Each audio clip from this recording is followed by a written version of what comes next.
Politics பேசுறான். Politics ஒரு defamation case போட்டு அனிதா ராதாகிருஷ்ணனை வம்படியாக கைது பண்ணி அவர்கிட்ட பேரம் பேசினதா அவரே நேற்று வந்து சொல்லியிருக்காரு. இது வந்து ஒரு பெரிய சென்சேஷனாக இருக்குது. கண்ணுக்கு தெரிஞ்சு நடக்கக்கூடிய மூன்றாவது கழுதை பேரம். ஃபஸ்ட்டு வந்து அந்த அமமுக எம்எல்ஏ, ரெண்டாவது ஐயா வைகோவே வந்து சொன்ன அந்த 2 எம்எல்ஏக்கள் ஒப்புதல் வாக்குமூலம், மூணாவதா இப்ப அனிதா ராதாகிருஷ்ணன், நாலாவதா ஓஎஸ் மணியனும் சொல்லிட்டார். அவர் வந்து பேரே சொல்லிட்டார், விஜயபாஸ்கர் தான் என்னிடம் பேசினார் அப்படின்னு. ஆமா, விஜயபாஸ்கரோடு விஷ்ணு ரெட்டி என்பவர், அதாவது விஷ்ணு ரெட்டி யாருன்னா இப்ப விஜயுடைய தனி செயலாளர். அவர் என்ன சொல்லியிருக்காரு, அவர் வந்து மாரிஸ் ஹோட்டல்ல வந்து ஆழ்வார்பேட்டை மாரிஸ் ஹோட்டல்ல வந்து நீங்க 25 எம்எல்ஏவோட வாங்க, உங்களுக்கு எல்லாத்துக்கும் அமைச்சர் பதவி தரோம் அப்படின்னு பேசுனதா ஆதவின் ஆனந்த விகடன் வந்து ஜூனியர் விகடன் வந்து சொல்லியிருக்கு. இப்போ இவ்வளோ குற்றங்கள் நடக்குது. வழக்கமாக நம்ம ஐயா பேசுங்க, 6 மணி கதையை விட்டுட்டு பேசுங்கன்னு நம்ம கேட்கணும். ஆனால் இப்போ நேற்று திரும்பவே ஒரு கட்டத்துக்கு மேலே இதுக்கு எனக்கு எந்த கருத்தும் சொல்ல விரும்பலை அப்படின்ட்டு போயிட்டாரு. இனிமேல் அவர் என்ன பண்ணுறதுன்னு தான் தெரியல. இல்லை, அவர் பொறுத்த வரைக்கும் கரைஞ்சி போயிட்டா வச்சுக்கோங்க. இன்னும் கரையாத கற்பூரங்களாக இருக்கக்கூடிய கம்யூனிஸ்டுகள் என்ன சொல்கிறாங்க, இருந்தா தானே கரையங்கிறீங்களே. இல்ல இப்ப திருமாவோட ஃபேஸ்புக் பேஜ்லனா போய் பாருங்க, அங்க ஒரு மாற்றம் தெரியும். எல்லாம் புது நிர்வாகிகளா போடுறாரு. இதுக்கு அர்த்தம் என்ன தெரியுமா, இங்க இருக்கிற போயிட்டாங்கன்னு அர்த்தம். அதுதான் உண்மை. இப்போ குறிப்பா வந்து அனிதா ராதாகிருஷ்ணனை வந்து அவர் பேசும்போது ஏதோ ஒரு இதுல ஒருமையில பேசியிருக்காரு. உடனே அதை வந்து ஒரு புகாரை எடுத்துக்கிட்டு அவரை வந்து ஒரு சட்டமன்ற உறுப்பினர், முன்னாள் அமைச்சர், அவரை போய் வந்து அதுவும் ஒரு ஆய்வு பணியில் இருக்கக்கூடியவரை வந்து அவசரமாக போலீஸ் வச்சு கைது பண்ணி கூட்டிகிட்டு போகிறாங்க. 6 மணி நேரம் விசாரணை நடத்துறது அதில் என்ன இருக்கு? அது என்ன திருட்டு கேஸா, கொலை கேஸா, கொள்ளை கேஸா, என்ன பேசலன்னு கேட்டிருப்பாங்க. இன்னும் அவருக்கு உண்மையாலுமே நான் பேச நினைச்சது என்னன்னா அப்படின்னு சொல்லி இல்ல என்ன பேசுனீங்க, அவர் பேசுறது ரெக்கார்டிங்கே இருக்கு. அதை போய் அவர்கிட்ட திருப்பி கேட்கணுமா, திருப்பி அவர் என்ன பேசுறாரோ அதையே சொல்ல போறாரு. கேஸ் போட்டதே வந்து அவரு அவதூறாக பேசினாருங்க. அந்த அவதூறுக்கு என்ன அத்தாச்சி, நாங்க வந்து ரெக்கார்டு வச்சிருக்கோம், வீடியோ ரெக்கார்டு வச்சிருக்கோம். நீங்க அப்புறம் என்ன இதுக்கு போய் நீங்க வந்து 6 மணி நேரம் அவர்கிட்ட வந்து கேட்கணும், விசாரணை நடத்துறீங்க. இப்போ இன்னைக்கு வந்து நயினார் கூட இந்த மாதிரி கழுதை பேரத்தையும் விஸ்வநாதன் இந்த உயர்கல்வித்துறை அமைச்சர் அவர் மேலேயும் போய் புகார் கொடுத்துருக்காரு ஆளுநர் மேல. ஆளுநர் வந்து இந்த அரசு வந்து இணைந்து செயல்படுவோம், ஏதோ அவரும் ஆட்டையில சேர்ந்துக்கிட்டு யாரையோ சேர்த்துக்கிறீங்க மே கமின் அப்படிங்கிறாரு. இவங்க போடுற ரீல்ஸ் எல்லாம் பார்த்து அவரு மோட்டிவேட் ஆகுறாருன்னு நினைக்கிறேன். நம்மளெல்லாம் கஜலுக்கு இன்ஸ்டாகிராம்ல வந்து நம்ம பாட்டுக்கு மகிழ்ச்சியா இருந்தோம், வேற கலை நிகழ்ச்சி சார்ந்த வீடியோவா பார்த்துட்டு இப்ப நம்மளையும் வீடியோ பேச சொன்னாங்க. அதனால அவருங்க வைப்புக்கு வராரு. குறிப்பா இந்த கைது நடவடிக்கை, அதுவும் ஒரு சிட்டிங் எம்எல்ஏ முன்னாள் அமைச்சர் மீது கைது நடவடிக்கை, அதுவும் வெறுமனே மேடையில் பேசிய ஒன்றுக்கு இவ்வளவு அவசரமா பெயில் கேன்சல் ஆன உடனே கைது செய்வோம் அப்படின்னு போறது. இது மட்டுமல்ல, இதுதான் இவர் ஒரு எம்எல்ஏ என்பதால் அவர் ஒரு புகார் இந்த அரசு மீது வைக்கிறார் என்பதால் பரபரப்பாகுது. இந்த இடைப்பட்ட நாட்கள் கடந்த ஒரு வாரத்தில் எடுத்துட்டீங்கன்னா சமூக வலைதளங்கள்ல ஹிட் ஆகக்கூடிய ஆட்கள்னே தொடர்ச்சியாக கைது செய்கிறார். அவர்களை பொறுத்த வரைக்கும் திமுக ஆட்சி நடந்தபோது, கடந்த திமுக ஆட்சியில ஆட்சி என்று ஒன்று நடந்தால், அதிகாரம் ஒன்று இருந்தால் விமர்சனம்லாம் வரத்தான் செய்யும். இருக்கிறது இல்லாதது பொல்லாது எல்லாம் பேசத்தான் செய்வாங்க. அதுல ஒரு அஜெண்டாவோட பிரச்சனையை தூண்டும் விதத்துல யாராவது ஒருவருடைய மாண்பை சிதைக்கும் விதத்துல பண்ணுனா அதுக்கு மேல நடவடிக்கை இருக்கலாம். மற்றபடி சொல்றதெல்லாம் சொல்லிட்டு தான் இருப்பாங்க. இதுக்கெல்லாம் கைது பண்ண போனா எத்தனை பேரை கைது பண்றதுதான் எப்பவுமே தமிழ்நாட்டில் இருக்கக்கூடிய ஒரு நிலைமை. ஜெயலலிதா காலம் வேற, எடப்பாடியும் திமுக 2 காலகட்டத்திலையும் எடப்பாடியெல்லாம் நம்ம பேசாத பேசா அதுக்கெல்லாம் வந்தாலும் கோவப்பட்டு வந்து நம்ம ரோட்ல நிப்பாடி சுட்டுக்கணும். இல்லைங்க, அவரை எப்பவுமே எடப்பாடி பழனிசாமியை ரொம்ப இதா வரையறதே ஒரு வேலையா ஒரு ஆள் வச்சுட்டு இருந்தா அப்படிங்க. அவரை தான் கைது செஞ்சு உள்ள வச்சாங்க. அதுக்கப்புறம் அவர் எதிர்கட்சியான அவரே வந்து எம்ப்ளாய் பண்ணார்.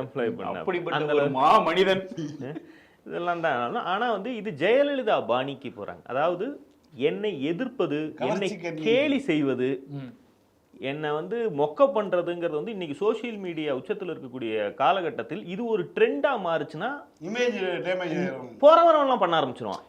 இப்ப பொட்டு மாமான்னாலோ கோட்டு போட்டிருக்கிறத கிண்டல் பண்றதையோ அதையெல்லாம் இப்படி செய்து அது ஹிட் ஆகுதுன்னு பார்த்தா இதுதான் ஹிட் ஆகிறதுக்கான வழியான்னு ஒட்டுமொத்த சோசியல் மீடியா ஈகோ சிஸ்டமும் குறிப்பா இன்ஸ்டாகிராம் ட்ரெண்ட் வெறியர்கள் அதை கையில் எடுத்துட்டாங்கன்னா இமேஜ் உடைந்து விடுங்கிறதா அவருடைய அச்சம். அப்ப 4 பேர் அரெஸ்ட் பண்ணா 40,000 பேர் பயப்படுவானுங்க. அப்புறம் ஒரு மைனாரிட்டி கவர்மெண்ட்டு, அந்த மைனாரிட்டி கவர்மெண்ட்டும் இடதுசாரிகளுடைய ஆதரவில் தான் நடக்குது. அவங்கெல்லாம் இந்த கருத்து சுதந்திரத்துக்கெல்லாம் மிகப்பெரிய காப்பாளர்கள். அவங்களையெல்லாம் வச்சுக்கிட்டு ஆட்சிக்கு வந்த 50வது நாளுக்குள்ளேயே ஒரு மெசேஜை வந்து அவங்க கொண்டு போய் சேர்த்து வர்றாங்க. கவர்மெண்ட்டுக்கு முழு பலமே இல்லை என்றாலும், யாருடைய தயவில் அது நடந்தாலும், இது மாதிரியான நடவடிக்கைகள், ஜெயலலிதா பாணி நடவடிக்கைகள், இன்னும் சொன்ன போனால் அதை விட கூடுதலான, இது வந்து என்ன கிட்டத்தட்ட கஞ்சா வச்சு எடுக்கிற மாதிரியான கேஸுகள் தான் இப்ப போட்டுக்கிட்டு இருக்காங்க. ஊத்தங்கரை எம்எல்ஏ கேஸ்ல எல்லாம் ஒரு லாஜிக்குமே இல்லை. இதுக்கு கதையை கேட்டாலே விஜய் படத்துடைய கதைகளே இதை விட பெட்டரா இருக்குங்கிற அளவுல தான் இருக்கு. இப்படி ஒரு வீக்கான கதைகளை வைத்து வழக்கு புனைந்து கைது செய்யற மூடுக்கு போறாங்கன்னா அது சொல்லக்கூடிய செய்தி ஒண்ணுதான், நாங்க அப்படியெல்லாம் விட்டுற மாட்டோம். எங்களுக்கு எதிரான குரல் என்று எழுவதற்கு உனக்கு ஒரு தைரியம் இருக்கணும். அந்த தைரியம் வந்து கைதாகி குடும்பங்குட்டியெல்லாம் விட்டுட்டு என்னை எதிர்க்கிறன்னா அது பண்ணிக்காது, பிரச்சனை இல்லை. ஆனால் சாதாரண மனிதர்கள் அதை ட்ரெண்டா பண்ணக்கூடாது. அதை நாங்க ஆரம்பத்திலேயே இன்னைக்கு ஒரு பையனை 4:30 மணிக்கு பிடிச்சிருக்காங்க, ஒரு ஆர்ஜே பையனை. அவன் வந்து என்ன பண்ணியிருக்கான், தாவேகா பெண் நிர்வாகிகள்லாம் மேயரை, அந்த பிக் பாஸ்ல வர லேடி எல்லாம் அபியூசிவா பேசினதுக்கு வந்து அவன் வந்து ரியாக்ட் பண்றான். ரியாக்ட் பண்ணவன் மேல 3 நாள் முன்னாடி கம்ப்ளைண்ட் பண்ணிட்டாங்க. இவங்க வந்து கேஸ் கொடுத்தோன்னா உடனே இன்னைக்கு 4:30 மணிக்கு காலையில அரெஸ்ட். இன்னைக்கு பரந்தாமன் கூட பிரஸ் மீட்ல என்ன சொல்றாருன்னா, அவங்க அந்த பொண்ணுங்க பேசின வீடியோனா காவல்துறை பார்க்கட்டும், ஏன்னா அதுங்க ரொம்ப அபியூசிவா பேசுது. மேயருங்கிறது வந்து கான்ஸ்டிடியூஷனல் போஸ்ட், அவங்க மேல நடவடிக்கை எடுக்காம இந்த பேசின பொண்ணுங்களை வந்து கேள்வி கேட்ட ஒரு பையனை வந்து இன்னைக்கு அரெஸ்ட் பண்ணிருக்காங்க. கேள்வி கேட்ட பையன், கைது செய்யப்பட்ட பையன் பேசிய அபியூசிவான வார்த்தைகள் என்ன, அதுக்கான ஆதாரங்கள் என்ன, இதுல என்ன இருக்கு? முதலமைச்சராக இருக்கக்கூடியவரை பத்தி என்ன அவதூறு பரப்புனாலும் வாயில தானே பேசினாரு, இதுக்கு எதுக்கு கைதுன்னு கேட்ட ஆட்கள் தொடப்பக்கட்டை என்கிற சொல்லுக்கு கைது, தொடப்பக்கட்டை அந்த பெண் நிர்வாகிகள் தான் பேசுறாரு. அதுக்கே வந்து அதுக்கு கைது செய்யறாங்கன்னா அதுக்கு எந்த எதிர்ப்பும் இல்லாமல் பாத்துக்கிறாங்க. இதுதான் இந்த கேஸ் போட்ட டைம் ஒன்னு இருக்கு. அந்த சரத்ன்ற ஒரு அமைச்சர், ஒயிட் பவுடர் மினிஸ்டருக்கு இந்த பையன் வந்து க்ளோஸ் போல, அந்த வீடியோவே க்ளோஸ் ஃப்ரெண்ட்ஸ் லிஸ்ட்ல வந்தனால இவனை வந்து 4 நாளா டார்கெட் பண்ணிருக்காங்க. அமைச்சர் வீட்ல இருந்து அமைச்சரோட ஆட்கள் வந்து இவனை டார்கெட் பண்ணிருக்காங்க. அந்த பையனும் வந்து வீடியோல சொல்றான், பிரஸ் மீட்ல என்ன சொல்றான், சரத்தோட ஆட்கள் வந்து என்னைய வந்து பயமுறுத்துறாங்க அப்படின்னு.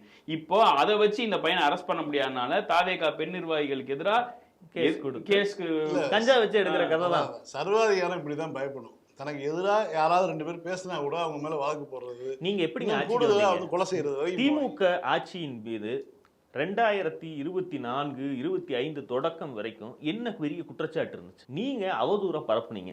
பரப்புறதுக்கு எந்த மீடியத்தை பயன்படுத்தினீங்க? இணையத்தை பயன்படுத்தினீங்க. எதை பயன்படுத்தி நீங்க ஆட்சிக்கு வந்தீங்களோ அந்த ஆயுதத்தை வேறு யாரும் பயன்படுத்த முடியாமல் ஒழித்து விடுவது என்பதுதான் உலகம் முழுக்க இந்த மாதிரியான சர்வாதிகார ஆட்சிகளுடைய முதல் குறிக்கோள். இதை வச்சுதான் நம்ம ஆட்சிக்கு வந்தோம். அதே கத்தி எடுத்து நம்மளை குத்துனாங்கன்னா என்ன பண்றது அப்படிங்கிற பயம் அவர்களுக்கு இருக்கிறது. அதைத்தான் இப்ப தெளிவா காட்டுறாங்க. இப்ப TVK working pattern, DMK working pattern ஒன்று இருக்கு. தாவேகா வந்து எப்பயுமே ஹீரோயிக்கா வந்து பப்ளிக் அப்பியர் பண்ணாது. நான் பாதிப்புக்குள்ளாகிறேன், என்னை எல்லாரும் வந்து தாக்குறாங்க, என் படத்தை வந்து வெளியில விட்டாங்க, என் வீட்டில் பிரச்சனை, டைவர்ஸ்க்கு காரணம் திமுக, இப்படியெல்லாம் ஒரு அனுதாபத்தை வந்து ஜெயிச்சுது. நேற்று ஆர்எஸ்பி வந்து பாப்பாக்களுக்குன்னா பதில் சொல்ல முடியாதுன்னு தெளிவா சொல்றாரு. என் குரல் ஒரு மாதிரி இருக்கு, தெளிவா சொல்றேன், பாப்பான்னு சொல்றேன்னு சொல்றாரு. அதையே திரிச்சிட்டு என்னை வந்து விக்டிம் கார்டு ஒரு நீளமா இன்னொன்று அவர் வந்து இட்ஸ் ஃபேக்ட் அப்படிங்கிறத சொல்ல முடியும். ஏன்னா வந்து பாரதியாரே சொல்லியிருக்காரு. அந்த வார்த்தை வந்து ஒன்றும் என்ன சொல்றது, ஒரு அன்பார்லிமெண்டரி வேர்டு கிடையாது. இல்ல பாரதியார்னா ஏன் போறீங்க? தாவேகாவின் கொள்கை தலைவர் பெரியார் சொன்ன வார்த்தையை தானே சொல்லியிருப்பாரு அவரு. அதுதான் அவர் தந்தை பெரியாரை நான் கொள்கை தலைவரை ஏற்றிருக்கேன்னு சொல்லிட்டு அவர் சொல்றாரு. ஆனா அப்படி சொல்ல அரசு பேர் அப்படி சொல்ல பாப்பான்றாரு, வயது அடிப்படையில் பேபி அப்படின்னு சொல்றாரு. அவருடைய வயசுக்கு முன்னாடி இவங்கலாம் ரெண்டாவது இந்த மாதிரி திருப்பாங்க சொல்லிதான் சொல்றாரு. நல்லா கேட்டுக்கோ, என் குரல் ஒரு மாதிரி, நான் பாப்பான்னு சொல்லல, பாப்பான்னு தான் சொல்றேன், பாத்துக்க அப்படிங்கிறாரு. அதுக்கப்புறமும் வந்து ஒரு ஒப்பாரி பதிவை போட்டாங்கன்னா இவங்க வந்து இவங்களுடைய பிளான் வந்து ஒரு பக்கம் வந்து ஒப்பாரி வைக்கிறது, இன்னொரு பக்கம் கடுமையாக கருத்து பேசுறவர்களுடைய குரல் உலையை நெரிப்பது. இந்த 2 தான் தடுக்க கூடாதுங்கிறேன். இப்போ விடு போகட்டும் விடு அப்படிங்கிற மாதிரி தான் அதை டீல் பண்ணணும். ரெண்டாவது இன்னொரு செய்தி ஒன்று கண்ணில் பட்டுச்சு. அதாவது டிவிகே அரசின் முதலாவது மெகா ஊழல், முகம் சிவந்த விஜய் அப்படின்னு நியூஸ் 24/7 அதுல போட்டிருந்தாங்க. எங்கேயோ கேட்ட மாதிரி இருக்கே, ஒரு 8 வருஷமா இதை கேட்காம இருந்தமே அப்படின்னா, ஆமா, மன்னார்குடி மாபியா ஊழல், ஏற்கனவே சிவந்த முகம் மெரூன் கலரிலான ஜெயலலிதா அப்படின்லாம் செய்திகள்லாம் பார்த்துருப்போம். அது கொஞ்ச நாளா இல்லாம, சில வருடங்களா இல்லாம இருந்துச்சு. மீண்டும் அதனுடைய ரீமேக்கை இங்க சிவங்கிறது என்ன இருக்கு? அதனால இப்ப சிவந்த விஜய் அப்படின்னு சேம் ஓல்டு ஷிட் டிஃபரண்ட் டே அப்படிம்பாங்கல்ல, அது மாதிரி கொண்டு வந்து நிறுத்தி இருக்கிறார்கள். என்ன ஊழல்? ஊழல் சொல்லக்கூடாது, அது பேர் பார்ட்டி ஃபண்ட். இப்ப லஞ்சம்ன்ற வார்த்தைனா பயன்படுத்த ஒழிச்சிட்டாங்க. இப்ப இனிமேல் அது பேர் விஜயே சொன்ன மாதிரி அது பேர் பார்ட்டி ஃபண்ட். ஒரு அரசு வழக்கறிஞர் பதவிக்கு 30 லட்சம் பார்ட்டி ஃபண்ட் கேட்டதா தாவேகா பெண் நிர்வாகியே. அதனாலதான் நியமிக்கப்பட்ட ஒரு அரசு வழக்கறிஞர் போன வருஷம் ஆடு திருடினாரா? அந்த வீடியோ பார்த்தாலே தெரியுது. கார்ல வந்து ஆடு திருடுவாங்களா? இன்ஸ்டாகிராம்லாம் தேடி பாருங்க, ஆடு திருடுவதற்கு காரை பயன்படுத்துறதுங்கிறது வந்து கடந்த பல வருடங்களா நடந்துகிட்டு இருக்கக்கூடிய ஒரு 2 ஆளை தூக்கி போட்டோம்னா என்ன ஆச்சு? ஒரு 10,000 ஆச்சுல. அதுவும் டிமாண்ட் இருக்கிற நாள்ல எல்லாம் தூக்குனா தங்க செயின் இருக்கிறத விட இது பெரிய. அதுவும் ஒரு வழக்கறிஞர் பக்கத்துல கேமரா இருக்குங்கிற ஒரு கான்சியஸ் கூட இல்லாம காரை நிறுத்தி போட்டு மேஞ்சிட்டு இருக்கிற அரசு வழக்கறிஞர் உள்ள போறாரு. இப்ப அவர் அரசு வழக்கறிஞர் சட்டத்தில் உள்ள ஓட்டைகளை பயன்படுத்தி இல்ல அது அதாவது எப்படின்னா இதெல்லாம் கத்துக்கிட்டாதான் வந்து வாதாட முடியுங்கிறதுக்காக திருடி பார்த்திருக்காரு. என்ன கோபாலு என்ன இந்த பக்கங்கிற மாதிரி தோல்ல போட்டுட்டு. இன்னொன்னு இப்ப இந்த இதெல்லாம் வந்து நிர்மல் குமாரனுடைய இதுல தானே வருது. ஆமா, அவரோட மினிஸ்ட்ரியில தான் வருது. அவரே புசிய சொல்றாங்க. அதுதான் மேட்ரு. என்னன்னா மொத்தம் 80 கோடி ரூபாய் பார்ட்டி ஃபண்ட் வந்து கலெக்ட் ஆயிருக்கு. இந்த பார்ட்டி ஃபண்டை கலெக்ட் பண்ணது யாருன்னா விஜய் மக்கள் இயக்கத்தை சார்ந்த மினிஸ்டர்ஸ். யாருன்னா புசியார் தலைமையில இருக்க மத்தவங்க. இது இல்லாம உண்மையிலேயே எனக்கு தாவேகா அரசு மேல இல்ல தாவேகா மேல பரிதாபம் என்னன்னா, அந்த காங்கிரஸ்ல ஒரு எம்பி இருப்பார்ல முகில் ரஸ்தோகியா, அபிஷேக் ஏதோ ஒண்ணு விடுங்க, அவங்க பேர் இன்னைக்கு நம்ம வாயில நுழைஞ்சிருக்கு. காங்கிரஸ் எம்பி அபிஷேக் சிங்வி அவர் வந்துட்டு ஒரு பெரிய பட்டியல் அனுப்பிச்சு, இந்தா இது எல்லாத்தையும் நீ அப்பாயிண்ட் பண்ணி கொடுத்துரு. ஏண்டா ஒரு 5 எம்எல்ஏ சீட்டை கொடுத்து ஒரு எம்பி வாங்கினீங்க, 2 மினிஸ்டர் வாங்கிட்டீங்க. ஒரு 3 நாளைக்கு முன்னாடி வர சொன்னதுல யார நிர்மல் குமாரையும் சபாநாயகரையும் கூப்பிட்டு என்ன கேட்டிருக்காருன்னா, இனி இதுக்கு மேல உங்களுக்கு இவ்வளவு பேர் ரிசைன் பண்ணிட்டீங்க இல்ல, இதுக்கு மேல உங்களுக்கு காங்கிரஸ் தேவையா அப்படின்னு கேட்டு அனுப்பியிருக்காரு. தீர்ந்ததுக்கு பின்னாடி சாப்பிடுற இட்லி இன்னொரு 7 பேர் அன்னைக்கு வந்து விஜயபாஸ்கர் ரிசைன் பண்ணாரு. அன்னைக்கு வர சொல்லி விட்டு மதிய விஜயபாஸ்கர் ரிசைன் பண்றாரு. காலையில இவங்க 2 வர சொல்லி விட்டு சொல்றாரு, இதுக்கு மேல உங்களுக்கு காங்கிரஸ் தேவையான்னு யோசிச்சுக்கோங்க அப்படின்னு சொல்லி விட்டுருக்காரு. அப்படியும் வந்து இவங்க சும்மா இல்லாம எவ்வளவு உருவ முடியுமோ உருவுறானுங்க. காங்கிரஸை பத்தி என்ன பேசுறது? இல்ல இன்னைக்கு இன்னொரு விஷயம், மாணிக் தாகூர் வந்து நயனா நாகேந்திரன் போய் கவனம் கொடுத்துருக்காரு இல்லையா, அதுக்கு வந்து சொல்றாரு, ஒரு தாழ்த்தப்பட்ட ஒரு அமைச்சராக இருக்கிற பொழுது அவர் வந்து அந்த குழந்தைகளுடைய கால்களை பற்றியதை பற்றி வந்து இப்படிலாம் பேசுறாங்க. இப்ப அவர் அமைச்சராக இருக்கிறதா அவங்களுக்கு வந்து கோபம். பட்டியல் சமூகத்துலதான் வன்னியரசு இருக்காரு. அவர் ஆக்டிவா இருக்கிற மினிஸ்ட்ரியிலே அவர் தான். அவர் மேல ஏதாவது புகார் வருதா? எதுவும் வர கிடையாது. அவர் அந்த விஸ்வநாதன் பண்றத ஒரு பொம்மைக்கு கூட பண்ண முடியாதுங்க. அதான் எவிடன்ஸ் கதிர் சொல்லியிருக்காரு. ஆணவ கொலைக்கான தனி சட்டத்தை கொண்டு வருவதற்கு வன்னியரசு எவ்வளவோ முயற்சி செய்கிறார். ஆனால் தாவேகா அரசாங்கத்துக்குள் அமைச்சரவைக்குள் அந்த கட்சியை இயக்குபவர்களுக்குள் இதுல வந்து ஒருமித்த நிலைப்பாடு இல்லை, அது கூடவே கூடாது, இதுக்கெல்லாம் தனிச்சட்டம் கொண்டு வந்தா பிரச்சனையாகி போயிடும். 8 தலித் மினிஸ்டர்ஸ் இருக்குன்னு பெருமை பீத்துறாங்கல்ல.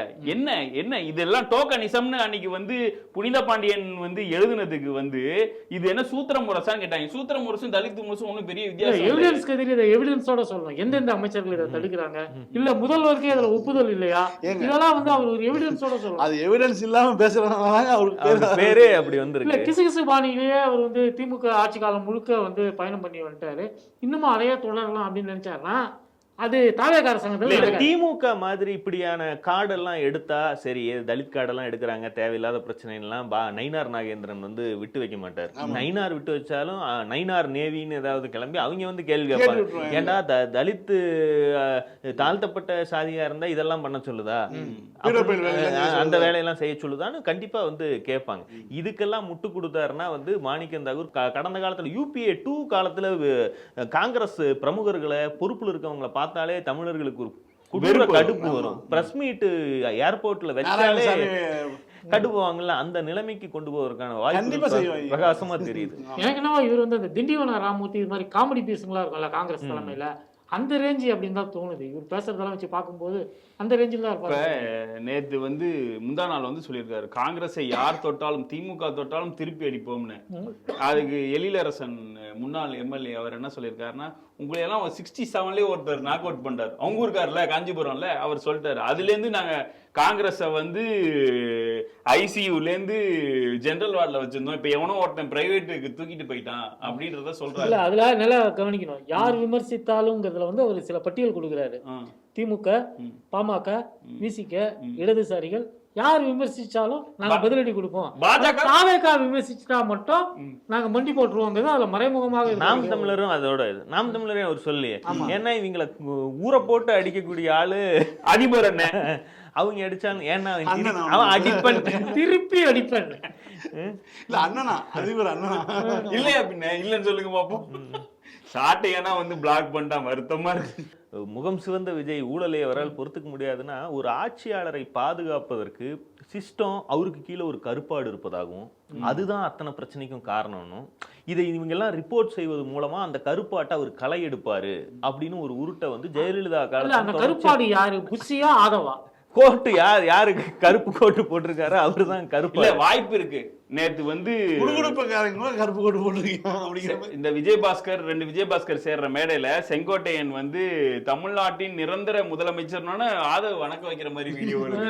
தமிழ்நாட்டின் எதிர்காலம்னோட ஆதவ வணக்க வைக்கிற. So we can't predict. ஊழல் ஒழிக்கப்பட்டுருச்சு அப்படின்னு ஒரு உருட்டை வந்து மெதுவா பதிய வச்சிருவோம் அப்படின்னு அவங்க நம்புறாங்க. இதை தான் வந்து ஆதாரங்களோட உடைக்க வேண்டிய தேவை இருக்கு. ஏன்னா FL2 லைசன்ஸ் என்கிற பேர்ல இந்த ஒரு மாதத்தில் கொடுத்துருக்கக்கூடிய லைசன்ஸ்களுடைய எண்ணிக்கை, ஏன்னா தமிழ்நாடு முழுக்க FL2 பார்கள் நிறைஞ்சிருச்சு.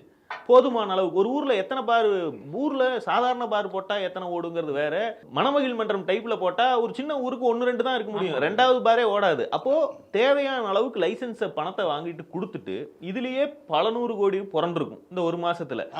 எப்போ ஒருத்தர் சொன்னார் பாத்தீங்களா, எங்கேயும் நீங்க போக தேவையில்லை, எதுனாலும் என்ன வந்து பார்த்தா போதும்னு 4வது நாளே சிக்னலை கொடுத்துட்டார். அதுல இருந்து இது தொடர்ச்சியா நடந்துச்சு. ஒரு மாசத்துல எல்லாத்துக்கும் லைசன்ஸ் கொடுத்து தமிழ்நாடு முழுக்க எவ்வளவு பார்கள் டிமாண்ட் இருக்கோ அந்த ஊருக்கு அதெல்லாம் முடிந்த பின்பு ஒரு வாரம் முன்னாடி இப்ப என்னன்னு பண்ணிருக்காங்கன்னா, கட்டணத்தை லைசன்ஸ்க்கான கட்டணத்தை ஏத்திட்டாங்க. அதனுடைய பொருள் என்ன, முடிஞ்சிருச்சு, இதுக்கு மேல எவ்வளவு மகிழ்ச்சிப்படுத்த அவ்வளவுதான் அப்படின்னு. இது ஒரு பக்கம். EB துறையிலையும் நிறைய இது மாதிரியான வேலைகள் நடந்துட்டு இருக்கு. இதையெல்லாம் மறைப்பதற்கு தான் வேறு சில கதைகளை உருவாக்கி இதை யாரும் பேசிடக்கூடாது. ஊழல் ஒழிஞ்சு போச்சு, எங்கடா ஒழிஞ்சுதுன்னு கேட்டா சொல்ல மாட்டாங்க, பொதுவா சொல்லுவாங்க ஊழல் ஒழிஞ்சு போச்சு. ஊழல் ஒழிஞ்சு போச்சுன்னா ஆடு திருடவனுக்கு எப்படி அரசு வழக்கறிஞர் பதவி எல்லாம் கிடைக்கும்? ஊழல் கட்டவிழ்த்து விடப்பட்டிருக்கிறது, மொத்தம் லாட்டரி மாஃபியாவால் சென்ட்ரலைஸ்டு ஆக்கப்பட்டிருக்கிறது என்பதை தான் அம்பலப்படுத்த வேண்டும். முதல்ல ஊழல் என்பது யாருக்கும் இடையில் நடைபெறுவது, அதாவது அதிகாரத்தில் இருப்பவருக்கும் டெண்டர் எடுப்பவருக்கும் இடையில பங்கு போடப்படுவது தான் ஊழல். இவங்க என்ன செய்யறாங்கன்னா, இதுல பாதிக்கப்படக்கூடிய தரப்பான மக்கள் சொல்லணும் ஊழல் ஒழிஞ்சிருச்சுன்னு. ஏன்னா விக்டிம் யாரு? மக்கள். ஆனா இவங்க அதிகாரத்தில் இருப்பவர்களும் அதை வைத்து தொழிலாக நடத்துபவர்களும் பங்கிடக்கூடிய தொழில்ல அதுல ஒரு பங்குதாரரா இருக்கக்கூடிய டெண்டர் எடுக்கிறவங்கள, CBSE பள்ளிகளை நடத்துபவர்கள் யார்? விக்டிமாங்க. அவங்க மக்களை சுரண்டிக்கிட்டு இருக்காங்க. மக்களை சுரண்டுவதற்கு அரசாங்கம் கண்டுகொள்ளாம இருக்கணும்னு அரசாங்கத்துக்கு கையூட்டு கொடுக்கிற வழக்கத்தை உருவாக்கக்கூடிய லாபியே இந்த தனியார் பள்ளி லாபி தான். இவங்க வந்து ஐயா ஊழல் ஒளிஞ்சிருச்சு, சூப்பரா இருக்கு, அடுத்து என்னன்னா இன்னும் ஹைவேஸ் டெண்டர்லாம் ஓபன் ஆகல, ஓபன் ஆச்சுன்னா அதான் வேலை பண்றீங்க இல்ல. இப்ப நாளைக்கு வந்து அவங்க சொல்லுவாங்க சுபிச்சமா இருக்கு அப்படின்னா, இவங்க என்ன செய்யறாங்கன்னா, தமிழ்நாடு முழுக்க ஊழலுடைய ஒரு பங்குதாரரை உங்களுக்கு எக்ஸ்ட்ரா கூட பணம் வர்றதுக்கு வழி பண்ணி தரோம், நீங்க போய் என்ன சொல்றீங்கன்னா அதுவும் அந்த இவன் காதுல படுற மாதிரி சொல்லுன்னு, நல்லா இருக்கு அப்படின்னு மக்களை சொல்ல சொல்லு. அட நீங்க பண்ண இந்த நடவடிக்கையால ஸ்கூல்ல பிள்ளைய சேர்த்துன, போன வருஷம் ஃபீஸ் இவ்வளவு இருந்துச்சு, இந்த தனியார் பள்ளிக்கூடத்துல ஃபீஸை குறைச்சு வாங்கியிருக்காங்க அப்படின்னு எவனோ ஒரு மக்கள் சொல்றாங்க. சொன்ன ஆளு வந்து பிஜேபி சேலம், திருப்பூர், திருவள்ளூர் ஒரு ஃபிராக்ஷன் ஆஃப் மண்டலத்துல பிரைவேட் பஸ்ஸஸ் வந்து டாரிஃப் ஏத்திட்டாங்க. எப்படி ஏத்துவாங்க? இதுக்கு முன்னாடி வரையும் நம்மளை புடிங்கிட்டு இருந்தாங்க, அரசு பேருந்தோட கட்டணத்தை உயர்த்துங்க, ஏன்னா அப்பனா தானே அவன் ஏத்த முடியும். இப்ப அவன் ஏத்திட்டான். இந்த 52 நாளுக்குள்ளேயே சென்னைக்குள்ள எவ்வளவு ஆம்னி பஸ்கள் உள்ள வந்துட்டு போகுது, இது கண்ணு முன்னாடியே தெரியுது. அவங்க என்ன சும்மாவே அப்படியே வண்டி ஓட்டிட்டு வந்துட முடியுமா?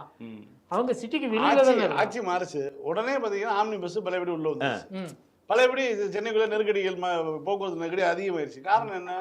இந்த பிரச்சனை இருக்குது. நைட்டு 7 மணிக்கு மேல வந்து ஆம்னி பேருந்தினுடைய நடமாட்டம் அதிகமா இருக்குன்னா ஒரு 4 காரு ஒரு 5 ஆட்டோ இடத்த அது பிடிக்குதுங்கிறதுனால தான் வந்து சென்னைக்கு வெளியே அனுப்புறாங்க. வெளியூர் போகிறவங்களுக்கான ஏற்பாடோட மெட்ரோவில் போய் இறங்கி கோயம்பேட்டில் ஏறி அங்கேருந்து போய்க்க, அல்லது கிளாம்பாக்கத்தில் போய் இறங்கி அங்கே ஆம்னி பஸ் வரும் அங்கேருந்து போய்க்கன்னு சொல்லி இந்த மாதிரி ஏற்பாடுகள் பண்ணி கொடுத்தா பழையபடி ஆம்னி உரிமையாளர்கள் போய் யாராவே பார்க்க வேண்டியதை பார்த்து பழையபடி வர வேண்டிய இடத்துக்கு வந்துருச்சு. ஷேர் ஆட்டோ நிறைய ஓடுது. இப்போ முக்கியமா சொன்னா ஹெல்மெட் போடாம நிறைய பேர் போறாங்க. முன்னாடி ஒரு நிறைய பேர் ட்ரிபிள்ஸ் போறாங்க. முன்னாடியாவது 90% பேர் சென்னையில வந்து ஹெல்மெட் போட்டிருந்தா இப்ப 40% தான் வந்து குறைஞ்சு 40% தான் போடுறான். எங்கேயாவது பிடிக்கிறாங்கன்னு பாருங்க. இங்கேயும் பிடிக்கிறது இல்லை. ஏன்னா அவங்களுடைய ஓட்டர்ஸ்ல ஒரு தரப்பு தான் கதறிட்டு இருக்காங்க. அதாவது 41 பேருக்கு அரசு பணி அப்படின்னா, அதாவது நீங்க பிராய்ச்சித்தம் தேடுறேன்னு கூட நினைச்சுக்கோங்க. ஜோசிக்காரன் சொல்லி செய்யறது கூட வச்சுக்கலாம். செஞ்ச பாவத்துக்கு ஒரு பிராய்ச்சித்தமாக கூட இருக்கட்டும். ஆட்சிக்கு வந்த கையெழுத்துலயே அதை பண்ணியிருந்தா என்ன கேள்வி வந்திருக்கும்னா, கையெழுத்து போட்டியே போய் பார்க்க வேண்டியதானு ஒரு கேள்வி வரும். நல்லது நடந்திருக்கு, போய் அவசகுணமா அங்க நிக்கிறதான்னு மறுபடியும் ஜோசிக்காரரு கட்டாய போடுவார். நிறுத்திட்டீங்க. இப்ப கரூர் வந்து கரூர்ல இப்ப தேர்தல் வரப்போகுது. ஏன்னா அங்க வாஷிங் மிஷின் மூலமா ஒருத்தர் உள்ள இழுத்துருக்கீங்க. அங்கேயும் தேர்தல் வரணும். தேர்தல் வரப்போகுதுங்கிறது உறுதியான பின்னாடி நீங்க என்ன சொல்றீங்க? 41 பேருக்கு தேர்தல் வரும்னா எப்போ வரும்? இன்னும் தேர்தல் கமிஷன் டேட்டே அனௌன்ஸ் பண்ணல. நீங்க பர்ச்சேஸ் முழுமையா முடிச்சு வாஷிங் மிஷின்ல வெளுத்தெடுத்ததுக்கு பிறகுதான் அறிவிப்பாங்க. ஏன்னா இங்க இவங்க ராஜினாமா பண்றவங்க இங்க ராஜினாமா பண்ணதுக்கு அப்புறம் ராஜினாமா பண்ண ஒருத்தருக்கு குஜராத்ல தேர்தல் வந்துருச்சு. இதுக்கு இன்னும் வரல. அப்ப முழுமையா பர்ச்சேஸ் முடியட்டும்னு டெல்லி வெயிட் பண்ணுது. அது ஒரு பக்கம் இருக்கட்டும். ஆனா இப்ப 41 பேருக்கு வந்து அரசு பணி கொடுக்குறீங்கன்னா, இவர்களுக்கு வாக்களித்த வாக்காளர்கள்ல ஒரு பெரிய தரப்பு தான் போட்டித் தேர்வுகளுக்கு தயாராகும். அவங்க கேட்கறாங்க, இப்ப நீங்க ஏதாவது பண்றதுன்னா கேரியரை விட்டு வந்தீங்கல்ல, உங்க கை காசை போட்டு பண்ணுங்க, பண உதவி ஏதாவது கொடுங்க. ஒரு வேலைக்கு 1 லட்சம் பேர் போட்டி போடுறாங்க. சொந்தக்கார வீட்டு விசேஷத்துக்கு எதுக்கும் போக முடியாது. சொந்த வீட்டு விசேஷங்கள்ல கூட பங்கேற்காம நாங்க பரீட்சை எழுதுறதுக்கு தயாராகிறோம். நாங்கெல்லாம் இப்படி காத்திருக்கும் போது மொத்தமா தூக்கி இங்க கொடுக்கும். அதுல ஒரு பொண்ணு ரொம்ப தெளிவா சொல்லுது, இதெல்லாம் இடஒதுக்கீடு சம்பந்தப்பட்ட விவகாரம், நீங்க அதுல போய் இத்தனை விவரமா பேசிட்டாமா விசிறிட்டு இருக்கீங்கிற மாதிரி இருக்கு. இதை என்னால ஏத்துக்க முடியல. நான் வன்மத்துல பேசுறேன், மத்த மாற்று கட்சிக்கு ஆதரவா பேசுறேன்லாம் நினைக்காதீங்க. 8 வருஷ காலமா ஒரு அரசு பணி தேர்வுக்காக போட்டி தேர்வுக்கு தயாராகிட்டு இருக்க ஒரு மாணவியா நான் பேசுறேன். 100 வேகன்சிக்கு லட்சக்கணக்கான பேர் போட்டி போடுறோம். அதாவது அரசு வேலைக்காக சுப நிகழ்ச்சிகள் சொந்த குடும்பத்தில் நடக்கிற நிகழ்வு கூட இல்லாம, அதாவது ரெஃபரன்ஸ் எடுத்துக்கிட்டு கோச்சிங் சென்டர் போய்கிட்டு லைப்ரரி போய்கிட்டு தவமின்றி படிக்கிறாங்க. அதாவது கவர்மெண்ட், அதாவது அரசு பணிங்கிறது ஒரு எட்டாக்கணியா இருக்கு. ஏன்னா அவ்வளவு படித்த இளைஞர்கள் இருக்காங்க, வேலை வாய்ப்பு ரொம்ப கம்மியா இருக்கு. இந்த மாதிரி சூழல்ல எத்தனையோ பேர் நமக்கு அரசு வேலை கிடைச்சிடாது, அரசு பணி கிடைச்சிடாதுன்னு எத்தனையோ குடும்பம் ஏங்கிட்டு இருக்காங்க, அதுக்கான எஃபர்ட்டை போட்டுட்டு இருக்காங்க. ஆனா ஒரு தனியார் கட்சி, அதாவது தனியா ஒரு கட்சி மீட்டிங்க்கு வந்தவங்க கூட்ட நெரிசல்ல 41 பேர் இறந்து போயிட்டாங்க. அது வந்து ஏத்துக்க முடியாத ஒரு துக்கம் தாங்க. ஆனா அந்த துக்கத்துக்கு நீங்க ஒருவேளை ஆட்சி அமைக்கலைன்னா என்ன பண்ணிருப்பீங்களோ அதை தானே பண்ணிருக்கணும். உங்க கட்சி சார்பா நிதியை கொடுங்க. இவ்வளவு வருஷமா நீங்க சினிமா துறையில சம்பாரிச்சு எத்தனையோ கோடி வச்சிருக்கீங்க, மக்களுக்கு சேவை செய்ய வரேன்னா உங்க நிதியில இருந்து கொடுங்க. ஆனா ஒருவேளை உங்களால அரசு வேலையில இருந்தா பண்ணணும்னா ஏதாவது மானியம் மாதிரி கொடுங்க. அவங்க குடும்பத்துக்கு கல்வி செலவு இந்த மாதிரி ஏதாவது ஒரு செலவை நீங்க ஏத்துக்கிறதா சொல்லுங்க. அதை விட்டுட்டு அரசு பணிங்கிறது எவ்வளவு பெரிய விஷயம். அதை வந்து நீங்க ஒரு கட்சி, ஒரு தனியார் கட்சிக்கு வந்து இறந்து போனவங்களுக்கு கொடுத்தா, இவ்வளவு நாளா படிச்சு கஷ்டப்பட்டுக்கிட்டு வேலைக்கு ஏங்கிட்டு இருக்க படிச்சுட்டு இருக்க ஒவ்வொரு இளைஞர்கள் மத்தியிலும் அவங்களோட மனநிலை எப்படி இருக்கும்னு பாருங்க. ஸ்டெர்லைட்டுக்கு வந்து திமுக அரசாங்கம் வந்து கொடுத்துச்சு. அது ஏன்னா அதிமுக அரசாங்கம் பண்ண இன்ஸ்டிடியூஷனலைஸ்ட் மர்டர், அது கவர்மெண்ட் கொடுக்க வேண்டிய காம்பன்சேஷன். இது அப்படியே தாவேகா பண்ண சம்பவம்.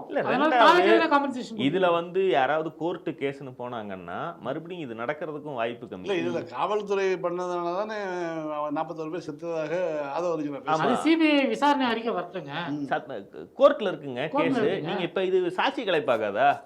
அதாவது பாதிக்கப்பட்ட குடும்பத்தினர் என்பவர் அவங்களுடைய வெர்ஷன் எல்லாம் பதிவாயிருக்கு. அவர்களுக்கெல்லாம் நீங்க அரசு பண்ணி கொடுக்குறீங்க அப்படிங்கிற பட்சத்துல என்ன ஆகும்? அந்த கேள்வி எல்லாம் எழும்ல. அதுக்கு தான் இவங்க வந்து கோர்ட்டுக்கு போயிருக்காங்க திமுக தரப்புல. அதாவது இவர் இப்படி ஒரு குற்றச்சாட்டை திமுக மீது கொலைப்பழி சுமத்திய போதும் திரும்ப அதுக்கு நேரடியாக அரசியல் ரீதியாக ரியாக்ட் பண்ணி அந்த டாபிக் அப்படியே லைவ்ல வச்சிருக்காம நேரா கொண்டு போய் கோர்ட்ல வச்சுட்டாங்க. கோர்ட்ல வந்து பதில் சொல்லிட்டாங்க, அமைச்சராக இருந்து கொண்டே உங்கள் ஆட்சியிலும் பணிபுரிகிற அந்த போலீஸ் அதிகாரிகள் மீது இப்படி ஒரு குற்றச்சாட்டை உங்களை வைத்து தான் கொலையே செய்ததா? உண்மையில கணக்கு பார்த்தா A1 வந்து போலீஸ், ஆமா தூண்டுனது யாருங்கிறது தான் இப்போ விசாரணையில் இருக்குங்கிற அளவுக்கு அவர் பேசுறாருன்னா இதெல்லாம் கோர்ட்டுக்கு போகட்டும், பதில் வரட்டும் என்று தான் காத்திருக்க வேண்டியிருக்கிறது. இப்போ ஊழல் பேசியாச்சு, கரப்ஷன் பேசியாச்சு, பெண்கள் பாதுகாப்புக்கு வருவோம், அதை சொல்லி முடிச்சிருவோம். இந்த ஆலந்தூர்ல தாவேகா நிர்வாகி வந்து ஒரு பாலியல் புகார்ல சிக்கினார் இல்லையா போன வாரம். இந்த வாரம் வந்து தாவேகாவோட அரசு நிகழ்ச்சியில வந்து பங்கேற்கிறார், அவரே பங்கேற்கிறார். சிங்க பெண்கள் என்ன செய்கிறார்கள்? சிங்க பெண்கள் விடுங்க, தாய்மாமன் விஜய் என்ன பண்றாரு? சீர் இதுவா சீர் கொடுக்கிற யாரையெல்லாம் கைது செய்யாமல், எதற்கெல்லாம் பதில் சொல்லாமல், எதற்கெல்லாம் பொறுப்பெடுத்துக் கொள்ளாமல் யாரை கைது செய்து கொண்டிருக்கிறார் அப்படிங்கறதுதான் பார்க்க வேண்டிய செய்தி. இது எத்தனை % மக்களுக்கு இந்த பார்வை இருக்கிறது? இதுதான் உண்மையான ஊழல்ங்கிறதே. இதுதான் ஊழல்ங்கிறது. எல்லாரும் என்ன நினைச்சிட்டு இருக்காங்க, காசு சம்பந்தப்பட்ட விஷயம் நினைச்சுக்கோங்க. அப்படி கிடையாது. ஃபேவரிசம். நீங்க வந்து எனக்கு தெரிஞ்ச ஆளு அப்படிங்கிறதுனால ரேப்பே பண்ணுனாலும் நான் அவனை கண்டுக்க மாட்டேன். அந்த ஃபேவரிசம் தான் ஊழல். மக்கள் வந்து வீட்டுக்கு உங்களோட ஸ்டாலின் திட்டம் போட்டு தெருக்கு போய் நிப்பாட்டி காசு இல்லாம வந்து பட்டா சிட்டா கொடுத்துக்கிட்டு எத்தனையோ பிரச்சனை. அப்ப கூட யாரும் ஊழல் ஒழிஞ்சிச்சுன்னு சொல்ல. உங்களுக்கு வந்து நீங்க கேட்காமே உங்க தெருவுக்கு வந்து எல்லா அரசு அதிகாரிகளும் உங்க தெருவுக்கு வந்து உங்களுக்கு என்னெல்லாம் பெண்டிங் இருக்குது, சர்டிஃபிகேட் வேணுமா, என்ன சர்டிஃபிகேட் வேணும், கம்யூனிட்டி சர்டிஃபிகேட் வேணுமா, இல்லை யாராவது டெத் சர்டிஃபிகேட் வேணுமா, பர்த் சர்டிஃபிகேட் வேணுமா, இதெல்லாம் அவங்க செஞ்சு கொடுத்தாங்களே. அப்பெல்லாம் கூட யாரும் வந்து ஊழல் ஒழிஞ்சிச்சுன்னு சொல்லி பேசுறேன். அப்போ இப்போ ஒண்ணுமே செய்யாத மாமாவா இவர் இருக்கும்போது இப்போ வந்து ஊழல் ஒழிஞ்சிச்சு யாரு அதிகமா இந்த குத்தாட்டம் போடுறதுன்னு பாத்தீங்கன்னா காங்கிரஸ்காரங்கள தான் இருக்கிறாங்க. நீங்க சொல்லி ஊழல் ஒழியணுமா அப்படிங்கிற மாதிரி தான் நமக்கு தோணுது. மீண்டும் சந்திப்போம். லைக் பண்ணுங்க, ஷேர் பண்ணுங்க, சப்ஸ்கிரைப் பண்ணுங்க, கமெண்ட் பண்ணுங்க. பாலிடிக்ஸ் பேசுறான், பாலிடிக்ஸ்